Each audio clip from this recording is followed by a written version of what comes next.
Well, good morning, everyone. It is good to be back with you. Here I am, one-eyed Jack, if you want to say that. I was grinding some wells on a floor pan I'm putting in a 1966 Mustang. Yes, I did have my safety goggles on, but those of you who have done welding or what have you know exactly what I'm talking about. Those particles can get in your eye past the goggles, no matter what. And wound up going to the ER. The ER doctor looked at it with the black light, couldn't find anything, sent me home. Well, that didn't work. Absolutely miserable for Saturday and Sunday. Went to an ophthalmologist. He put the light up to my eye and goes, "Oh my goodness gracious, there it is." And by the way, that was after I wound up digging 3 particles out of it before I even went to him, wondering how the ER doctor had missed that. And anyway, he said the problem of it is it's embedded in your eye, and I've got to drill it out. So he gets this half-inch, no, it was a 1-inch. No, maybe it was a 2-inch drill.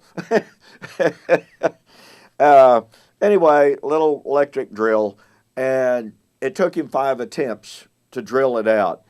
And he told me, he said, now, about 30 minutes after I'm through here, the deadener will wear off, and it's going to hurt really, really bad. Well, he was right. And so anyway, I'm seeing out of one eye, sort of, kind of, and I've discovered that my left eye is not my best eye. And I'm slow on my correspondence. I'm slow on Facebook because I'm having to see around things here. So I hope you bear with me, all right? Well, anyway, my name is Don K. Preston. I am the president of Preterist Research Institute of Ardmore, Oklahoma. This is what I call my morning musings. And we're currently studying the Temple of God, the Messianic Temple. And in the Old Testament, there are many, many, many prophecies of the establishment of the Messianic Temple. Pardon me. One of the things that I want to share with you is the fact that in the predictions of the Messianic Temple, it depicts a kingdom, a temple and a kingdom that would be radically different from the Old Covenant form. Now, this is depicted in Isaiah chapter 2, a passage we've already looked at, in which Yahweh said that he would judge between many nations, and he said, they shall beat their swords into plowshares. Now, many take that, and they say, well, what that means is, when the kingdom of God comes, there will be worldwide peace, there will never be war again. I would suggest to you that this is actually a depiction of the radical difference between the Old Covenant kingdom with the temple at its center and the New Covenant temple and kingdom. Pardon me. Under the Old Covenant kingdom was a kingdom in which Yahweh said, beat your plowshares into swords. That kingdom was conquered through warfare. It was sustained and defended and expanded through warfare. But the New Covenant kingdom, with the Messianic Temple at its center, is radically different. We see this in Peter, in which Jesus immediately prior to his crucifixion said, do we have any swords here?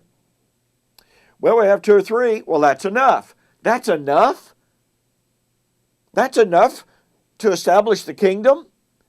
And then Peter in the garden, when the soldiers came out to take Jesus, Peter drew a sword, cut off the ear of Malchus, and Jesus said, Peter, put up your sword.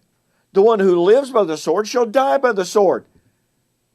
When he's standing before Pilate, John chapter 18, Pilate says, are you the king of the Jews? Jesus said, for this reason was I born, for this reason came I into this world, but if my kingdom were of this world, then my servants would fight.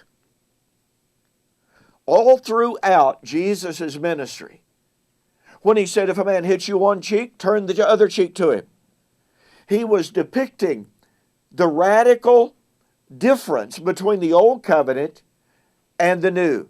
And right here in Isaiah, in the prediction of the Messianic Temple, it tells us of one of those differences. The kingdom of God is not like we see with ISIS and the Islamic radicals in our world today. The kingdom of God is not advanced with the sword. It is advanced through conquering the hearts of men. As Paul said in 2 Corinthians chapter 10, the weapons of our warfare are mighty, able to pull down strongholds, bringing every thought, bringing every imagination into captivity to the will of God. We do not fight against flesh and blood, said Paul in Ephesians chapter 6. This is critical to understanding the nature of the Messianic Temple. Because you see, if the Messianic Temple stands at the center of this Messianic kingdom, and that kingdom itself is radically different from the Old Covenant kingdom, that tells us the Messianic kingdom is itself radically different from the Old Covenant temple. Well, we've got more. I hope I feel better in the morning. I wanted to try this, but this double patch is really interfering. Still don't feel good. Lord willing, I'll be with you in the morning. Hope you enjoyed today's segment on the Messianic Temple. We'll see you on the flip side.